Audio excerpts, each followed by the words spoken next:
Bismillahirrahmanirrahim. Alhamdulillah, tentunya kita senantiasa bersyukur kepada Allah atas setiap nikmat yang Allah berikan kepada kita. Dan sesungguhnya kita bersyukur itu memberikan kepada kita kecukupan, dan kecukupan itu menghantarkan kita kepada kelapangan. Memang syukur itu tidak menjanjikan kita secara otomatis menjadi kaya, tetapi setiap kita bersyukur Allah memberikan kepada kita rasa cukup. Dan rasa cukup itu merupakan sebuah status yang tidak bisa dibentuk oleh teori ekonomi makro ataupun teori ekonomi mikro. Kecukupan itu merupakan hak prerogatifnya Allah. Dan Allah memberikan syukur, memberikan kecukupan bukan berdasarkan angka dan bukan berdasarkan kalkulasi yang bisa dihitung oleh manusia. Kadang-kadang kecukupan itu hanya datang dari Allah. Kadang-kadang ada orang yang bergaji UMR tetapi cukup. Kadang-kadang ada orang yang bergaji hingga 3 digit, 4 digit sekaligus tetapi ternyata tidak cukup.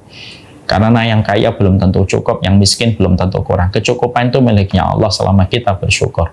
Syukur itu harus kita ikhtiarkan, karena syukur itu bukan ilmu laduni. Syukur itu bukan sesuatu yang datang secara sendiri, otomatis. Tetapi syukur itu harus kita maksimalkan di dalam perjalanan hidup. Kita bersyukur atas karunia yang Allah berikan kepada kita, tidak membandingkan setiap nikmat yang Allah berikan kepada kita, dan tidak perlu membandingkan rezeki yang kita peroleh dengan apa yang dilihat oleh orang lain, dan tidak perlu kita melihat pencapaian orang lain. Itu merupakan cara kita berlatih untuk bersyukur. Selama kita tidak membandingkan ukuran rezeki kita dengan ukuran siapapun, selama kita tidak perlu terus-menerus melihat pencapaian rezeki orang, insya Allah kita akan dimudahkan bersyukur. Kalau sudah bersyukur, Allah janjikan kecukupan. Kalau kita sudah merasa cukup, maka kita akan merasakan ketenangan dan kelapangan di dalam hidup. Ketenangan dan kelapangan itu tidak akan terbentuk sampai kita merasa cukup pada perjalanan hidup kita. Inilah dahsyatnya ketika kita bersyukur. Syukur itu bukan kata normatif dan bukan hanya sekedar lip service. Syukur itu adalah sebuah amalan dahsyat dalam kehidupan yang menghantarkan kita kepada kecukupan dan menghantarkan kita kepada ketenangan dan kelapangan selama kita bersyukur. Kalau sudah cukup, apa yang membuat kita gelisah? Tidak ada perkara yang membuat kita frustasi, tidak ada perkara yang membuat kita depresi kalau sudah merasa cukup. Kalau kita merasakan, lalu kita akan merasakan ketenangan. Semoga Allah memberikan kesyukuran untuk kita sehingga merasakan ketenangan dan kelapangan. Kalau setiap orang bekerja sudah merasa cukup, kalau setiap orang yang bekerja di sebuah instansi sudah merasakan ketenangan dan kelapangan, maka dia mengabdi pada pekerjaannya. Dan ketika dia mengabdi, dia memberikan senyuman. Saya yakin demi Allah, orang yang mengabdi untuk memberi senyuman, matinya pasti mendulang pahala dan panen besar di sisi Allah. Semoga kita menjadi orang yang bersyukur. Seluruh bapak dan ibu yang semoga Allah rahmati dan Allah berkahi. Kita tentunya paham bahwasanya perjalanan hidup kita ketika kita menuju kepada Allah, kita beribadah kepadanya. Beribadah itu tidak boleh dengan kaidah apa adanya dan ala kadarnya. Tapi beribadah itu kalau bisa adalah kita betul-betul harus cerdas di dalam kita beramal dan beribadah. Indikator kecerdasan kita ketika beramal dan beribadah itu bagaimana? Yaitu ketika kita beramal, kita harus tahu mana amalan-amalan yang memiliki prioritas di hadapan Allah dan mana amalan-amalan yang sangat dicintai oleh Allah.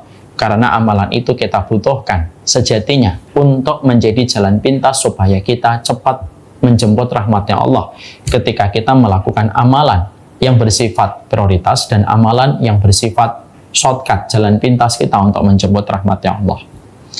Tidak setiap amalan itu memiliki kedudukan yang sama. Ada amalan yang kecil, ada amalan yang besar, ada amalan yang sangat besar di sisi Allah. Dan tentunya ketika kita mengetahui mana amalan yang kecil, mana amalan yang sedang, mana amalan yang besar, dan mana amalan yang terbesar dan prioritas, maka kita bisa fokus untuk melakukan planning supaya kita bisa melakukan amalan yang terbesar tanpa meremehkan amalan-amalan kecil yang bisa kita lakukan pula selama kita diberikan kemampuan. Karena sekali lagi, kita tidak hanya sekedar beramal, kita tidak boleh apa adanya dan kita tidak boleh ala kadarnya ketika kita beramal. Beramal itu kalau bisa harus dengan amalan yang besar supaya amalan itu melejitkan kehidupan kita untuk mendapatkan rahmatnya Allah. Karena tidak setiap amalan itu sama di sisi Allah. Analoginya sederhana. Ibu dan bapak kalau buka Quran. Ibu dan bapak kalau buka Quran, tidak setiap surat memiliki kedudukan yang sama di sisi Allah. Ibu kalau membaca surat Al-Baqarah tidak sama ketika ibu membaca surat Al-Maidah. Ibu kalau membaca surat Ali Imran tidak sama ketika ibu membaca surat Al-Anbiya. Kenapa? Surat Al-Baqarah, surat Ali Imran memiliki kedudukan istimewa di sisi Allah yang tidak sama dengan surat-surat yang lainnya.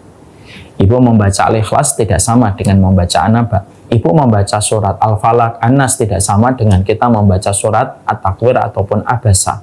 Kenapa?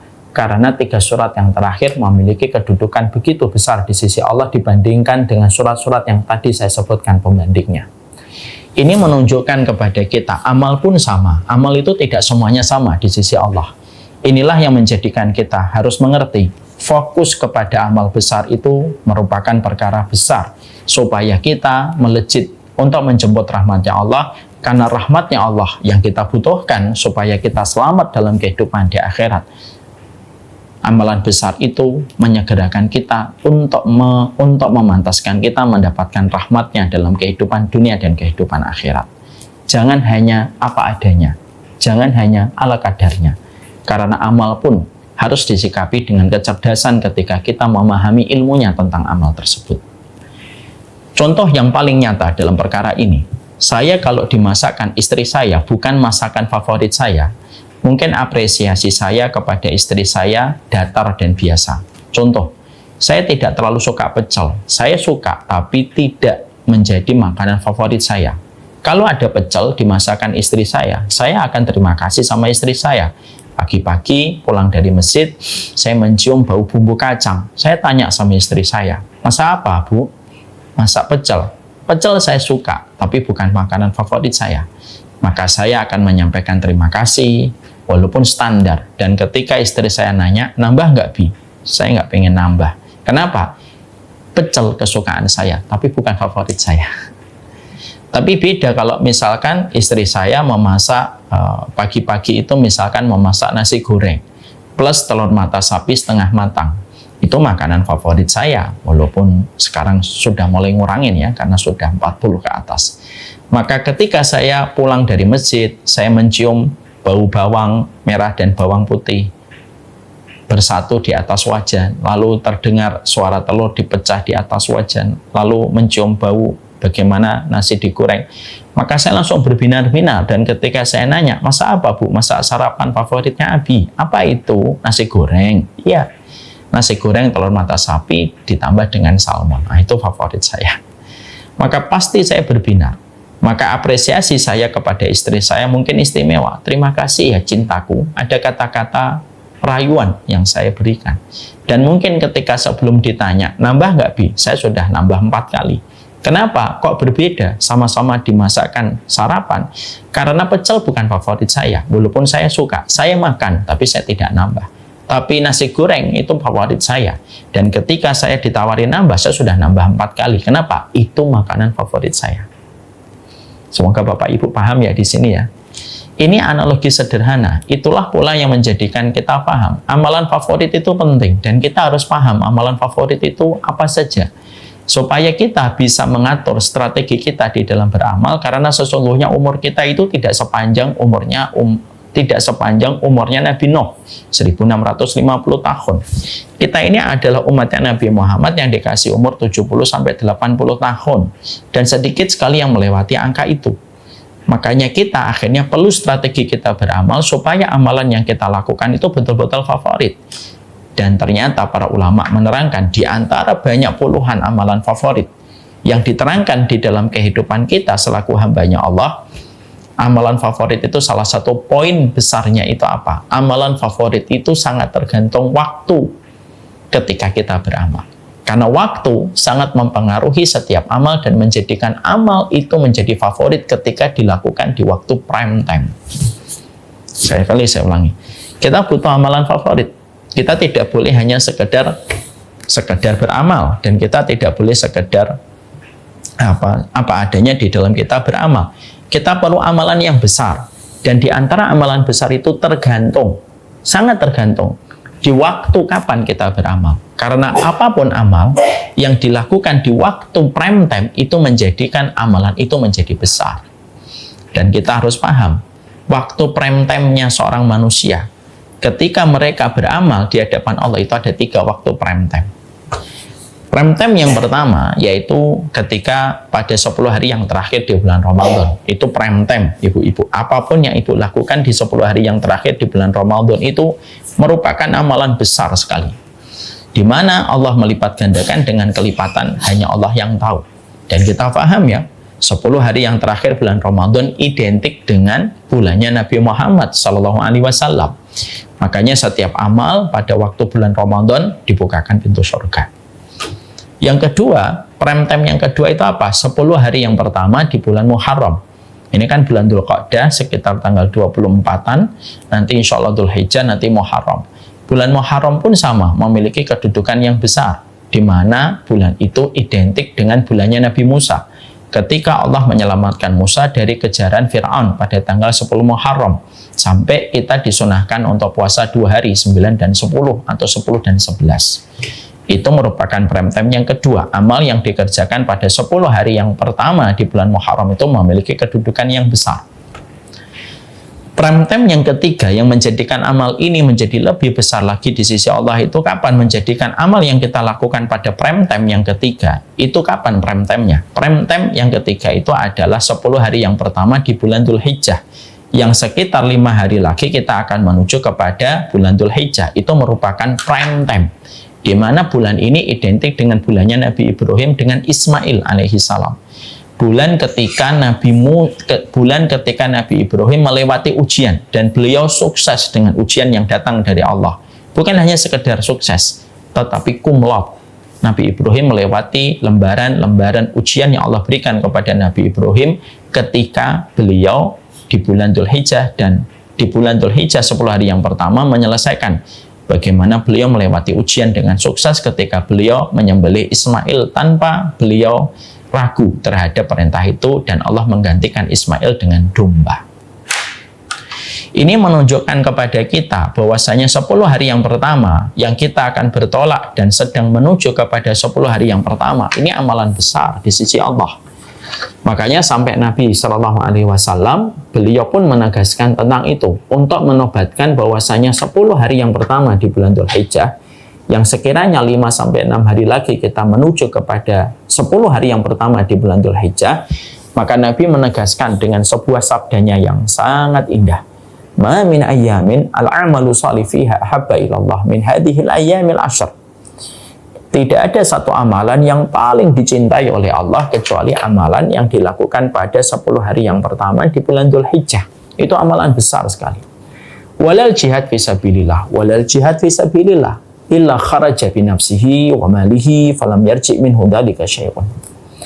Kecuali orang yang berjihad itu mereka keluar membawa harta dan nyawanya, dan tidak ada yang kembali dari harta dan nyawanya ketika dia berjihad, maka itu amalan tidak bisa ditanding apapun. Artinya bahwasanya orang yang beramal di 10 hari yang pertama itu menempati pucuk-pucuk amalan yang bisa menjadi amalan favorit di sisi Allah ketika kita melakukan amalan itu pada 10 hari yang pertama di bulan Dzulhijjah. Jadi bulan Dzulhijjah ini merupakan festival ketaatan di mana Allah memberatkan setiap mizan dan timbangan pada amal yang dilakukan pada 10 hari yang pertama di bulan Dzulhijjah. Karena ini bulannya Nabi Ibrahim dan bulannya Nabi Ismail. Nabi Ibrahim itu bapaknya para nabi.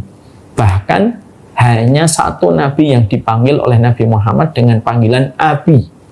Bapak itu hanya Nabi Ibrahim.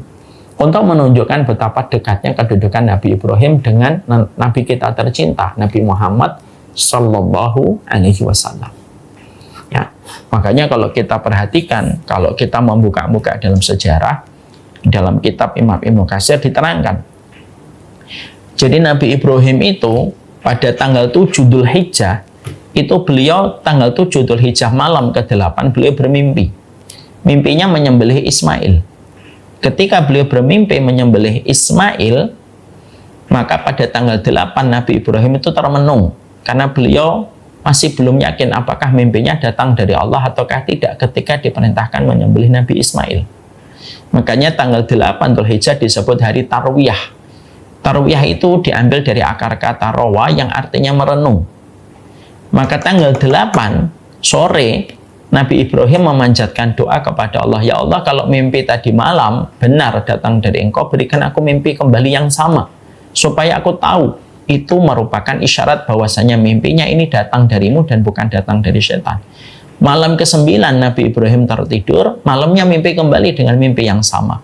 Makanya pada tanggal 9 Dzulhijjah, akhirnya Nabi Ibrahim yakin bahwasanya mimpi itu datang dari Allah. Makanya tanggal 9 disebut dengan hari Arafah. Mereka yang haji, mereka wukuf di Arafah. Kita yang tidak haji misalnya, maka kita melakukan puasa sunnah, yaitu puasa Arafah. Kenapa disebut dengan hari Arafah? Arafah itu dari kata Arafa ya'rifu, yang artinya mengetahui dan memahami. Maka pada tanggal 9 itulah akhirnya Nabi Ibrahim mengeksekusi perintah yang beliau jumpai pada waktu mimpi itu pada tanggal 10. Makanya tanggal 10 disebut dengan Yaumun Nahri, hari penyembelihan. Kata para ulama, hari paling sibuknya iblis semenjak dia diturunkan ke muka bumi adalah hari pada waktu tanggal 8, 9, dan 10. Karena pada saat itulah iblis turun dari kerajaannya dan ingin menggagalkan skenario Robani ketika Nabi Ibrahim pengen menyembelih Ismail. Dia datangin Ibrahim supaya Ibrahim itu tidak tega menyembelih Ismail. Beliau mendatangi Hajar supaya Hajar menghalangi Ibrahim suaminya menyembelih Ismail. Dan dia datangi pula Ismail supaya Ismail itu menolak ketika disembelih sama bapaknya. Tapi iblis gagal. Dia tidak bisa menggoda 3 manusia utama di sisi Allah ini. Makanya ada pelemparan jumroh. Nah, itu merupakan simbol bahwasanya kita bermusuhan dengan setan selama-lamanya dan tidak ada hari cuti kita ketika melawan setan. Itulah bulan Dzulhijjah. Dan itulah yang menjadikan waktu itu menjadi prime time. Dan sesungguhnya waktu prime time itu selalu mengandung keistimewaan. Apa waktu prime time bagi negara kita tercinta NKRI? 17 Agustus. Kenapa tanggal 17 Agustus itu banyak narapidana mendapatkan remisi dan gerasi? Karena 17 Agustus hari kemerdekaan, itu prime time-nya negara Indonesia. Apa prime time-nya televisi? Prime time-nya televisi itu jam 7 malam sampai jam 9 malam. Makanya iklan yang dipasang pada 2 jam itu harganya mahal sekali, itu prime time. Makanya bulan Dzulhijjah itu prime time, di mana Allah sangat mencintai bulan ini. Ini termasuk salah satu di antara bulan-bulannya Allah. Dan ini termasuk salah satu prime time, menjadikan seluruh amal yang kita lakukan pada 10 hari yang pertama di bulan Dzulhijjah itu menempati pucuk-pucuk amal yang apabila kita memakmurkan, apabila kita melakukan amalan-amalan itu pada festival ketaatan kita melakukan festival ketaatan pada 10 hari yang pertama di bulan Dzulhijjah, demi Allah, pahala yang didapatkan dan mizan yang dijanjikan tidak sama dengan pahala yang Allah berikan di luar 10 hari yang pertama apabila kita melakukan amal. Dan ini menunjukkan kepada kita, lingkari tanggal 10 pertama di bulan Dzulhijjah. Kenapa? Karena sesungguhnya 10 hari yang pertama di bulan Dzulhijjah itu bukan hari biasa. 10 hari yang pertama di bulan Dzulhijjah itu merupakan hari besar, hari agung, di mana para ulama mereka tidak pernah melewatkan keutamaan 10 hari yang pertama di bulan Dzulhijjah. Makanya kalau kita membaca surat Al-Fajr, ibu-ibu, membaca surat Al-Fajr, di situ ada kata walayalin asyr, yaitu demi malam 10. Para ulama itu berbeda pendapat. Mana yang utama? 10 hari yang terakhir di bulan Ramadan atau 10 hari yang pertama di bulan Dzulhijjah? Karena saking sama-sama kuatnya. Ya. Sebagian besar ulama mengatakan 10 hari terakhir di bulan Ramadan paling gede. Tapi ada sebagian ulama yang mengatakan dengan pandangan yang berbeda. Sebagian ulama mengatakan kalau melihat malamnya tidak ada yang paling utama kecuali 10 hari yang terakhir di bulan Ramadan. Kalau melihat malamnya. Kalau melihat siangnya tidak ada yang paling utama kecuali 10 hari yang pertama di bulan Dzulhijjah. Saking gedenya keutamaan 10 hari yang pertama di bulan Dzulhijjah, sampai-sampai tidak ada yang mampu menandingi keutamaan 10 hari yang terakhir di bulan Ramadan kecuali keutamaan bulan Dzulhijjah. untuk memberi arti kepada kita. Sekuat itulah keutamaan di bulan Dzulhijjah yang tidak sama dengan keutamaan pada hari-hari yang lainnya.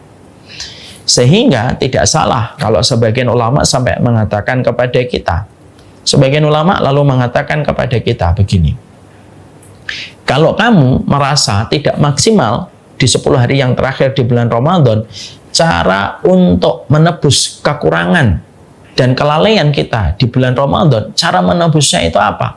Maksimalkanlah ketaatan kamu di 10 hari yang pertama di bulan Dzulhijjah. Kenapa? 10 hari yang pertama di bulan Dzulhijjah itu kayak bempernya, kayak amalan cadangannya untuk nutupin kekurangan kita kalau kita kurang maksimal di bulan Ramadan. Kenapa? Tidak ada satu bulan yang mendekati keutamaan Ramadan kecuali bulan Dzulhijjah. Sampai orang yang berjihad sekalipun hampir-hampir tidak mampu mengalahkan orang yang beramal di 10 hari yang pertama di bulan Dzulhijjah. Kalau dia betul-betul beramal ketika pada waktu prime time 10 hari yang pertama di bulan Dzulhijjah. Ini merupakan sebuah perkara yang mungkin sebagian besar dari kita belum menyadarinya.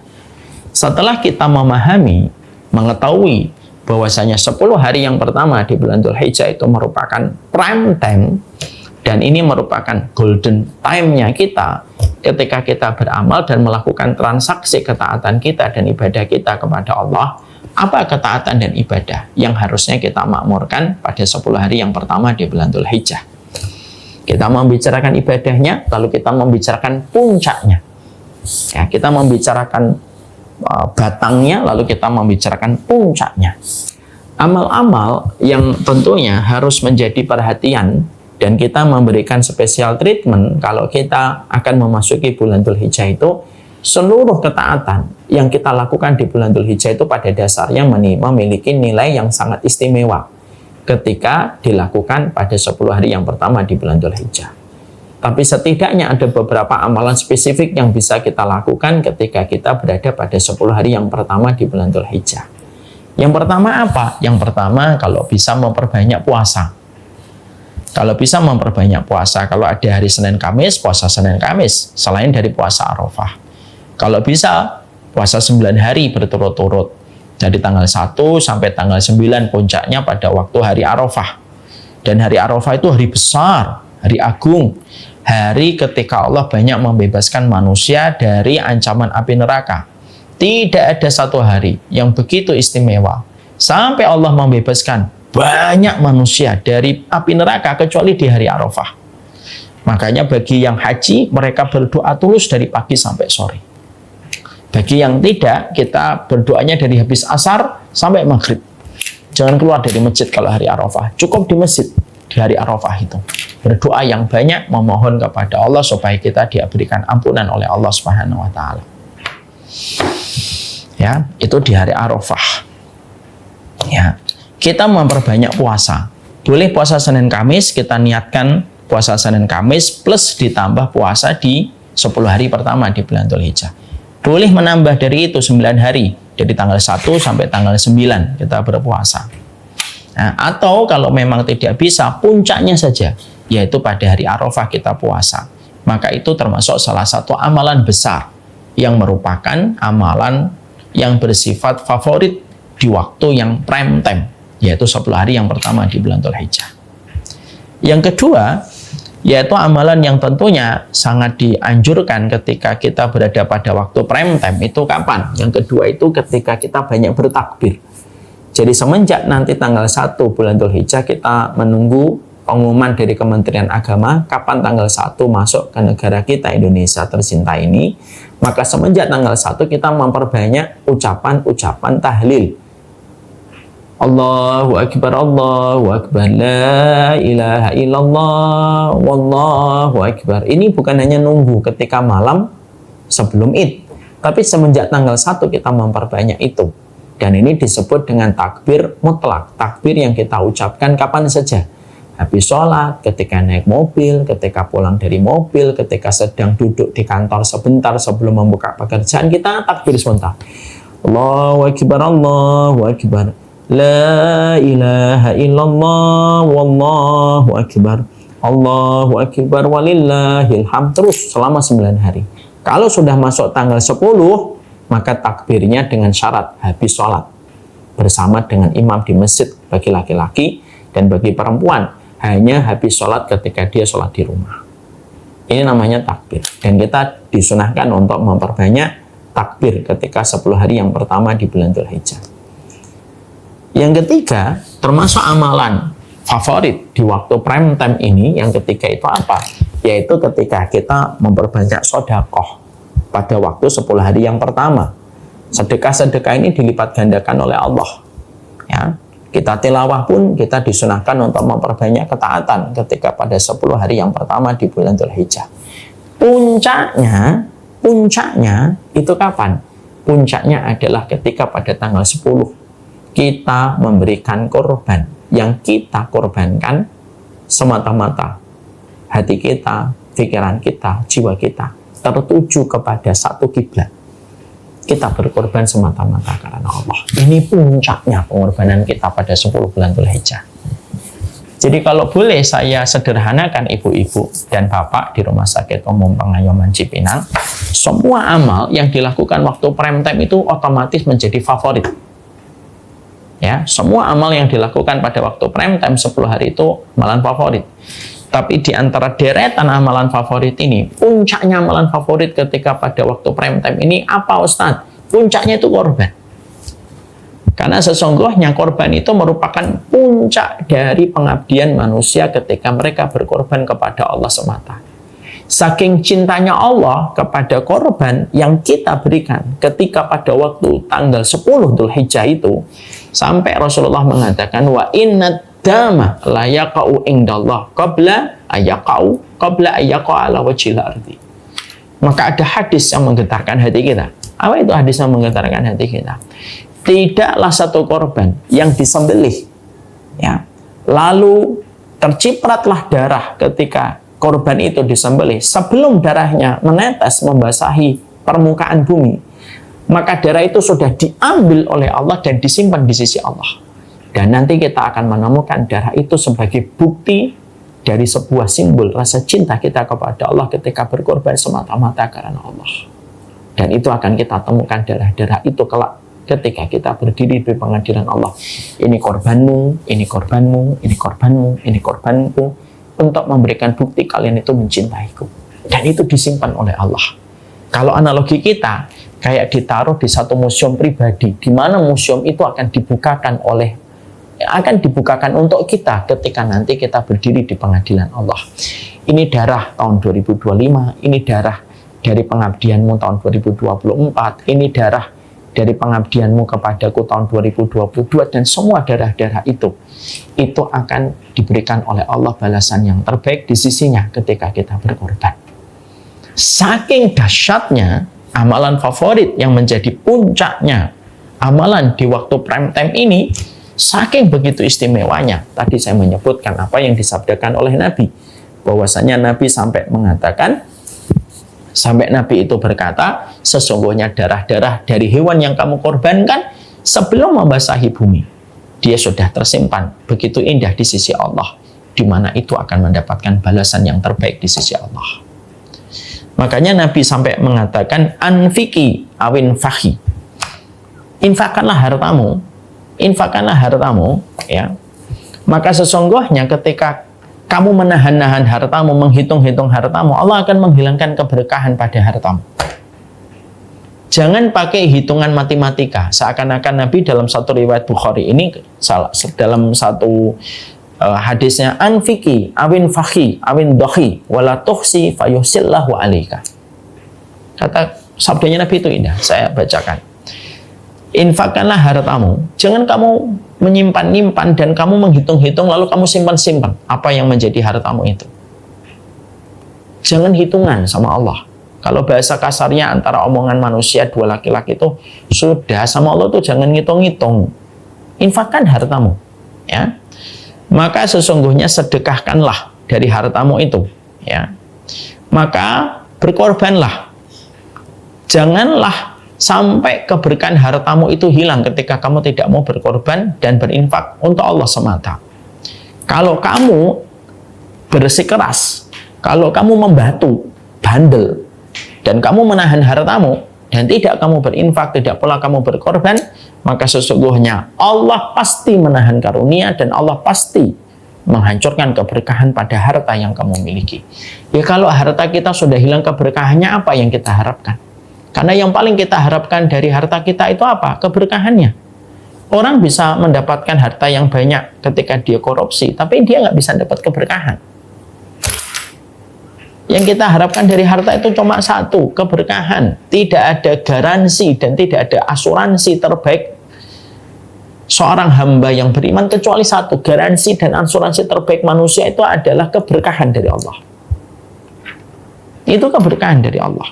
Karena kalau sudah dapat keberkahan, kita akan mendapatkan harta yang mengawetkan dan kita akan dilindungi dari harta yang sifatnya merusak. Karena harta itu ada harta yang merusak, ada harta yang mengawetkan. Ada orang memiliki harta 1M, tapi suaminya berzina. Ini harta yang merusak. Ada orang yang memiliki harta 500 juta, tapi kebutuhannya 800 juta. Ini merusak, karena dia akan merasa kekurangan terus. Ada orang yang memiliki 2 miliar, tapi hubungan dia dengan anak dingin sekali. Dan setiap anaknya melihat sang bapak, anaknya nggak suka melihat bapaknya. Dan anaknya kecewa dengan sang bapak, walaupun bapak membanjiri anaknya dengan harta. Ini namanya harta yang merusak. Ada harta yang sifatnya itu, harta yang sifatnya mengawetkan. Kadang-kadang ada yang banyak, kadang-kadang ada yang sedikit. Tapi yang pasti kalau harta yang berkah itu mengawetkan. Kadang-kadang 5 juta, kebutuhannya cuma 3 juta. Kadang-kadang 200 juta, tetapi kebutuhannya cuma 10 juta. Sehingga sisanya dia bisa berinfak, sisanya dia bisa berkorban, sisanya dia bisa membeli hatinya manusia dengan kebaikan dan kemurahan hatinya ketika berbagi manfaat dan menebarkan maslahat. Ini harta yang sifatnya mengawetkan. Semakin banyak hartanya, semakin dia dicintai banyak orang karena hartanya bermanfaat besar untuk kehidupan orang di sekitarnya. Ini yang kita perlukan. Man aflahan nas, man aflahan nasi, aflahan nasi, man aflahan nasa. Orang yang paling beruntung adalah orang yang paling banyak membahagiakan orang lain, dan kebahagiaan itu salah satunya dengan harta. Karena harta yang mengawetkan itu memberikan kebahagiaan. Kadang-kadang hartanya 10 juta, tapi istrinya ketika menerima dengan sukacita dan penuh kesyukuran. Kadang-kadang ada yang mendapatkan hartanya 15 juta, tapi anaknya cinta sekali dengan bapaknya. Ketika bapaknya pulang, baru masuk ke garasi, anaknya sudah datang, ada yang membawakan minum, ada yang mengambilkan tasnya, ada yang memijitin kakinya ketika kelelahan. Ini harta yang mengawetkan. Ada orang dapat 20 juta, tetapi anaknya terjaga sampai menikah, tidak melakukan perzinahan. Ini namanya harta yang mengawetkan dalam kebaikan. Makanya sesungguhnya ketika kita mendapatkan di sini wala tu'i fayu'illahu 'alaika. Wala tu'i itu janganlah kamu itu menghalangi anugerah Allah ketika kamu harusnya berkorban, tapi kamu tidak berkorban atau tidak kamu berinfak, Allah yang akan menghalangi karunia dan berkah kepada hartamu. Dan ini yang paling kita takutkan. Karena yang paling kita takutkan itu demi Allah Bapak dan Ibu, bukan sedikitnya harta, tetapi yang paling kita takutkan itu adalah bukan sedikit dan banyaknya, tapi yang paling kita takutkan itu apa? Hilangnya keberkahan pada harta kita. Karena itu akan memporak-porandakan kita dan mengkocar-kacirkan kebaikan yang sudah kita dapatkan. Berapa banyak orang ketika diberikan banyak harta berantakan keluarganya, berantakan suami istri, gara-gara banyaknya harta itu malah terjebak kepada banyak kemaksiatan. Karena hilang keberkahannya. Maka inilah yang menjadikan kita akhirnya memahami, ketika kita berkorban, maka sesungguhnya pengorbanan kita, kenapa kita harus mengazamkan, mengkuatkan untuk berkorban? Simple dan sederhana. Karena sesungguhnya pengorbanan yang kita berikan di bulan Dzulhijjah itu bukan perkara kecil. Ini puncaknya amalan favorit di waktu prime time. Di mana tahun depan kita belum tentu bisa melewati hari-hari ini lagi. Karena belum tentu umur kita panjang. Ini hari besar. Dan sesungguhnya hari begitu bersejarah ini di hadapan Allah tidak boleh kita lewatkan begitu saja, kecuali kita menitipkan investasi yang terbaik di hari yang terbaik. Dan tidak ada investasi terbaik dari yang terbaik itu apa? Kecuali berkorban. Jangan menggunakan matematika kita kalau kita mau berkorban. Dari uang 10 juta, kita belikan kambing harga 4 juta, maka tinggal 6 juta. Itu matematika manusia. Tapi di dalam matematikanya Allah, orang yang mereka berinfak 4 juta, tidak mungkin Allah akan mencabut hartanya kecuali Allah yang akan mengganti dengan kelipatan yang lebih besar. Karena apa? Memberi kebaikan itu sejatinya mengatur kebaikan yang akan datang dalam kehidupan kita di masa mendatang. Ketika kita memberikan harta kita di jalan yang Allah ridhoi, tidak mungkin Allah meninggalkan orang yang telah berkorban untuknya. Sambilkan contoh yang paling gampang supaya contoh ini memudahkan kita untuk paham. Ibu dan bapak di Rumah Sakit Umum Pengayoman Cipinang. Apa sholat sunnah yang paling ringan? Sholat sunnah yang paling ringan itu sholat sunnah fajar. Tidak butuh modal, cuma butuh waktu. Tidak butuh modal apapun. Salat sunnah fajar itu, kalau kita lakukan tidak sampai 5 menit. Karena salat sunnah yang paling ringan dilakukan Nabi itu salat sunnah fajar. Kata para ulama. Saking ringannya Nabi melaksanakan salat sunnah fajar itu tidak sampai 10 menit. Ibunda Aisyah itu sering berkata, aku ini kalau melihat salat sunnah Nabi dalam salat sunnah fajar, aku merasa seakan-akan Nabi tidak baca Al-Fatihah. Saking ringannya Nabi kalau melakukan sholat sunnah fajar. Tapi lihat, renungkan. Apa balasan yang Allah berikan kepada kita kalau kita melaksanakan sholat sunnah fajar? Khairum minat dunya wa ma fiha. Itu lebih baik daripada dunia dan seluruhnya dan seisinya. Bayangkan ya, sholat sunnah fajar itu 3 menit sampai 5 menit. Rakaat yang pertama membaca Al-Kafirun. Rakaat yang kedua membaca Al-Ikhlas. Ayatnya pendek-pendek. 5 dan 4 ayat. Ya. Ayatnya pendek-pendek. Tapi ternyata balasannya yang dijanjikan oleh Allah, Zat yang Maha mensyukuri amal manusia. Karena Allah itu bersifat asy-syakur. Maha mensyukuri setiap amal dan setiap ibadah yang dilakukan manusia. Itu sebanding dengan dunia dan seisinya. Dunia dari apapun bangunan yang di atasnya, dari kelapa, buah-buahan, dan semuanya, dari sumber daya alam, belum lagi di dalam tanah, dari batu bara, minyak, dan semuanya.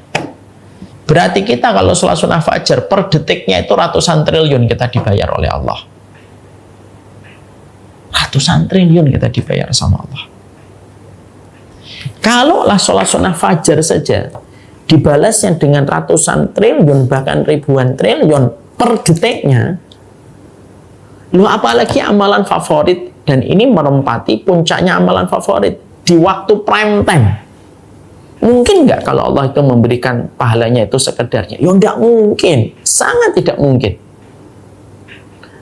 Makanya inilah yang menjadikan kita akhirnya memahami kenapa kita harus berkorban. Karena pengorbanan kita itu bukan kembali sama Allah.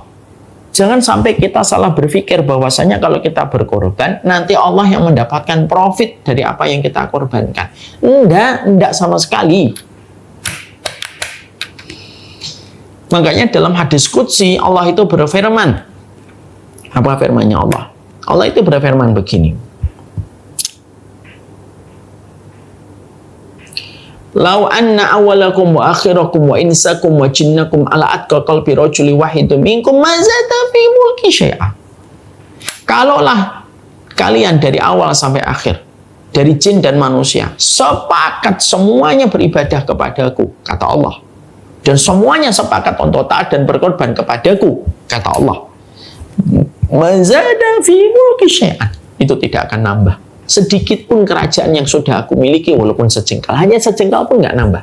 Karena kerajaan Allah sudah ada sebelum kita ada. Jadi kalau seluruh manusia timur dan barat, utara dan selatan, dari sini sampai Rusia, dari Australia sampai Amerika, semuanya sepakat. Semuanya beribadah kepada Allah. Dan semuanya berkorban untuk Allah. Tidak ada yang nambah. Kerajaan Allah itu walaupun hanya sejengkal. Yang mana kerajaan Allah itu sudah eksis sebelum kita eksis. Lalu kenapa kita kok berkorban? Karena berkorban itu untuk kebaikan kita. In asantum asantum li anfusikum. Kalau kamu berbuat baik, sebenarnya itu kamu berbuat baik untuk dirimu sendiri. Kalau kamu berkorban, algoritma yang Allah atur untuk kita, kalau kita berkorban karena Allah, Allah akan mengatur banyak kebaikan di dalam kehidupan kita di masa mendatang. Kayak algoritma di media sosial. Ibu dan bapak kalau punya TikTok dan Instagram, simple kok. Kalau ibu dan bapak ngelihat di feed-nya tayangan sepak bola, timeline-nya penuh dengan sepak bola. Besok kita akan ngelihat sepak bola, lusa kita, timeline kita penuh dengan sepak bola. Karena apa? Kita ngeklik di feed kita tentang sepak bola. Hidup kita pun sama. Hidup kita itu kayak algoritma. Kalau kita berkorban untuk Allah, Allah atur kebaikan-kebaikan yang Allah hadirkan sesuai dengan kebaikan yang kita lakukan. Dan berkorban itu bukan hanya sekedar kebaikan dan ketaatan. Berkorban itu puncak dari ibadah kita pada waktu prime time di 10 hari yang pertama di bulan Dzulhijjah. Itu puncaknya berkorban. Mungkin nggak kalau sholat 2 rakaat ketika sholat sunnah fajar kita dihargai oleh Allah dunia dan seisinya? Mungkin nggak kalau kita korban dengan sapi, kalau kita korban dengan kambing semata-mata ikhlas karena Allah? Mungkin nggak ditinggal sama Allah? Ya nggak mungkin ditinggal sama Allah. Pasti Allah akan atur timeline kita di masa mendatang itu sesuai dengan kebaikan yang kita tanam. Apa yang engkau tanam, itu yang engkau tuai. Apa yang engkau tanam, itulah apa yang engkau panen. Dan bertransaksi sama Allah itu tidak pernah merugi. Ya? Dan bisa jadi ada banyak sekali mandorot, banyak sekali balak-balak dan musibah di masa mendatang. Karena kita berinfak, infak itu memberikan perisai.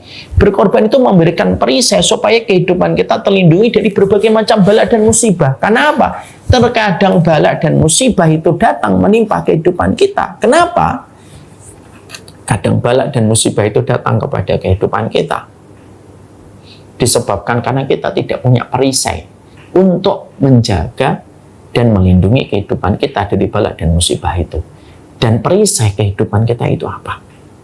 Infak kita, sedekah kita. Dan pada bulan Dzulhijjah bukan infak dan sedekah, tapi korban kita. Karena puncaknya amal pada waktu 10 hari yang pertama di bulan Dzulhijjah bukan infak dan sedekah, puncaknya adalah korban. Wa innakum lata'tuna bi asy'ariha wa adfariha ilallah. Makanya Nabi sampai mengatakan dalam satu riwayat, kalau kamu berkorban, kelak kamu akan datang membawa setiap dari rambut-rambut, kuku-kuku yang pernah kamu korbankan dan membawa itu kepada Allah sebagai simbol bahwasanya engkau mencintai Allah sampai mengorbankan apa yang menjadi kecintaan kita dari harta ketika kita korbankan melalui hewan ternak. Jadi inilah yang menjadikan kita akhirnya memahami betul. Berkorban itu algoritma kebaikan dalam kehidupan kita. Ketika kita berkorban, maka sesungguhnya Allah yang akan mengatur sisanya ketika kita sudah memberikan sesuatu kepada Allah. Saya yakin, ya, kalau ada orang kerja di satu kantor, banyak karyawan yang berkorban untuk kantor itu, memiliki loyalitas yang tinggi untuk kantor itu, maka pemimpin atau mungkin owner perusahaan itu tidak akan main-main memberikan apresiasi dan privilege kepada karyawannya yang memiliki loyalitas yang tinggi.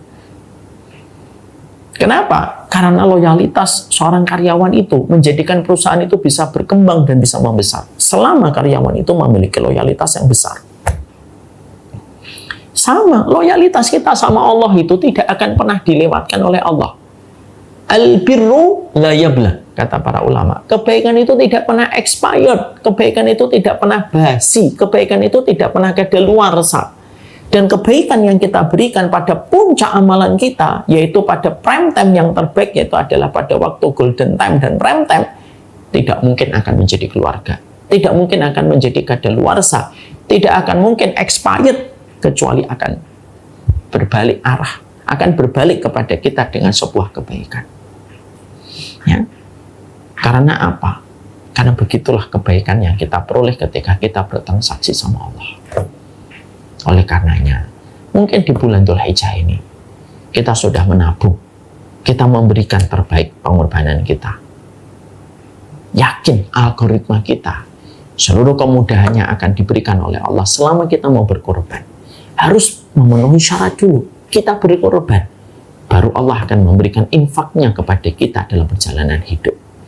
Anfiqi, berinfaklah, berkorbanlah kamu di sisi Allah. Allah yang akan berkorban dan akan memberikan kebaikan dalam hidupmu. Wala tuhsillah, jangan suka menghitung-hitung di hadapan Allah, kata Nabi. Fayusillahu alaika, maka Allah nanti akan menghitung-hitung kepada dirimu. Kalau kita sudah dihitung-hitung sama Allah, rugi kita. Jangan pakai perhitungan di hadapan Allah, karena kita datang tanpa modal, balik pun tidak ada satupun yang kita bawa. Semua harta yang kita miliki ini semuanya datang dari Allah. Kita infakkan, maka Allah tidak mungkin tidak menggantinya. Seorang wanita ketika diberi sesuatu itu pasti mengembalikan dengan cara yang terbaik. Wanita saja kalau dikasih sayur, maka mengembalikan kita dalam bentuk makanan siap matang. Perempuan itu ketika kita memberikan kepadanya air kehidupan, dia mengembalikan kita dalam bentuk anak yang lucu dan menjadi keturunan kita. Perempuan itu ketika kita belikan rumah, dia memberikan kepada kita ketenangan. Perempuan itu kalau mereka diberi sesuatu, mengembalikannya itu lebih banyak sebenarnya. Itu baru perempuan. Apalagi Allah, Tuhan dan Rabb bagi seluruh perempuan yang mereka sudah berkorban luar biasa untuk keluarga mereka. Berikan kepada Allah di puncak festival ketaatan kita di waktu prime time, supaya Allah pun mengalirkan karunia dan keberkahan pada harta kita. Jangan hitung-hitungan, supaya Allah pun tidak hitung-hitungan kepada kehidupan kita.